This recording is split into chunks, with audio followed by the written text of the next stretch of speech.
আসসালামু আলাইকুম। আমি এখন আসছি ঘড়িলাল সরকারি প্রাথমিক বিদ্যালয়ে। এখানে কিছু নিমের বীজ ছিটানোর জন্য। ঘড়িলাল সরকারি প্রাথমিক বিদ্যালয় অনেক সুন্দর ভাবে এখন একটা গাছ লাগানোর জন্য একটা আঙ্গিনা তৈরি হয়েছে। এর আগে এত ছিল না। এই পাশে যে দোতলা বিল্ডিংটা, এই বিল্ডিংটা হওয়ার পরে স্কুলটা একটা মানানসই হয়েছে। এই স্কুলের গ্রাউন্ড আছে অবশ্য।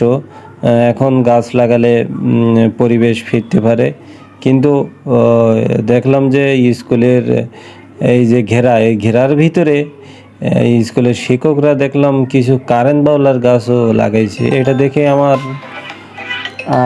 খারাপ লাগলো, কারণ এখানে তো এর ভিতরে কারেন্ট বাউলা না লাগানোই ভালো। এর ভিতরে কারেন্ট বাউলা লাগানোটা আমার মতে ঠিক হয়নি। আশা করি তারা এই কারেন্ট বাউলাগুলো কেটে ফেলবে।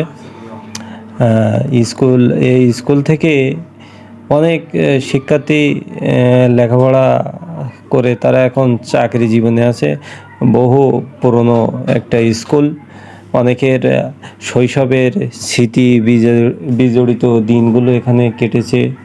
অনেকেই 2009 সালের পরে আইলার সময় এই স্কুলে সারা দিন পার করেছে। তাদের শিক্ষার্থীরা যারা, বিশেষ করে যারা ক্লাস 5-এ পড়তো, ওই সময় তো পিএসসি পরীক্ষা হতো। পিএসসি পরীক্ষার্থীরা তারা দিন রাত সর্বদাই এই স্কুলে অবস্থান করত। তাদের বাবা মারা এই স্কুলে ভাত দিয়ে যেত, আর গোসল সব কিছুই স্কুলে করতো। এই স্কুলটা তাদের কাছে একবারে একটা বাড়ির মতো হয়ে গেছিল। আলহামদুলিল্লাহ, আইলা পরবর্তী সময়ে রাস্তাঘাট ঠিক হয়ে এখন মোটামুটি আমরা সবাই ভালো আছি। এখন আমাদের সবাই মিলে ঐক্যবদ্ধভাবে যদি আমরা এই সামাজিক কাজগুলো করতে পারি, তাহলে ভালো কিছু হবে আমি মনে করি। এই জন্য সবাইকে আহ্বান জানাচ্ছি এই সামাজিক কাজগুলো করার জন্য। আপনারা সবাই যে যার জায়গা থেকে কাজগুলো করবেন ইনশাল্লাহ। আমি এখন স্কুলের পিছন দিকে যাচ্ছি। স্কুলের পিছনের দিকেও দেখেন অনেক জায়গা আছে। এই জায়গায় বীজ দিলে গাছ হবে। এই জন্য এখানেও কিছু বীজ ছিটাচ্ছি, গাছ হবে আশা করি। আর সামনে গিয়ে একটা জিনিস দেখলাম, দেখেন এখানের মাটি কিন্তু উর্বর আছে।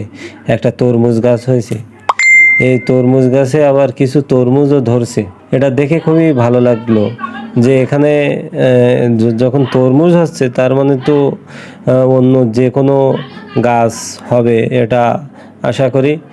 এই যে এখানে একটা তরমুজ গাছ হয়েছে। তরমুজ গাছে কয়টা তরমুজও দাঁড়াইছে ছোট ছোট আকারে। লবণ পানি, তারপরেও এখানে সব গাছ এখন ইনশাল্লাহ হবে। সেই রকম বৃষ্টি হচ্ছে প্রচুর, মাটিও উপযুক্ত হয়েছে।